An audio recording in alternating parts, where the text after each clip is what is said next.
what's up guys? Kevin the Tech Ninja here, and today's video is pretty special.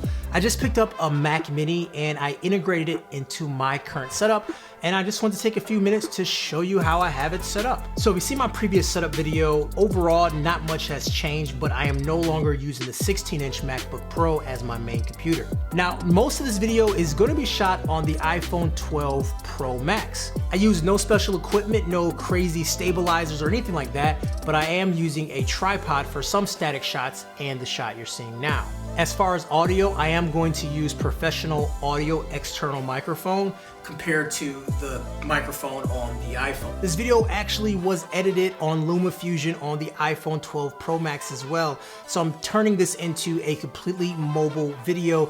Just kind of wanted to have fun with the new iPhone, and also the end of the year, just wanted to do something a little bit different. Anyways guys, hang on to your butts.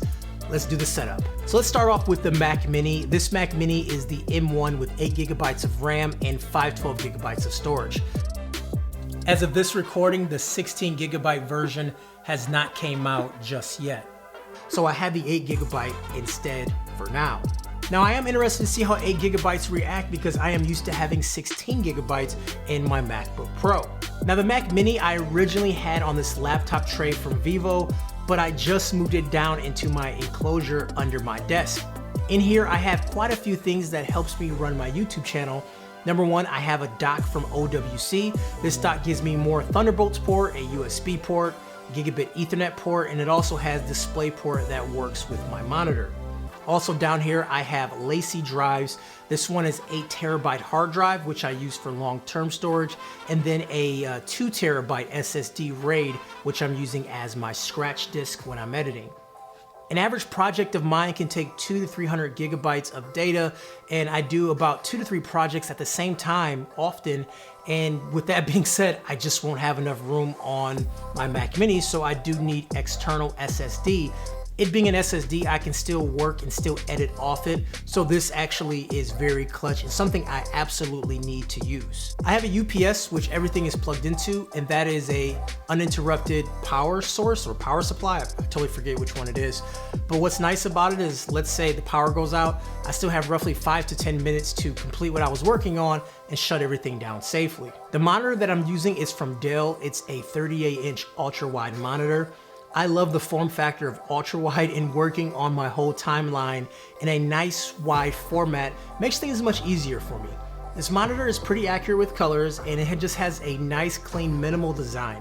I've had it for just over a year now. Now it's sitting on a monitor arm that I have on both desks. This monitor arm lets me swivel the monitor around as I need it, and since this is a sit-stand desk, I'm able to raise the monitor to keep it at a comfortable viewing level. Now speaking of the desk, this desk is from Apex. This is the 71-inch Elite series. I've had this desk now for 5 years, and the desk behind me is the same desk as well.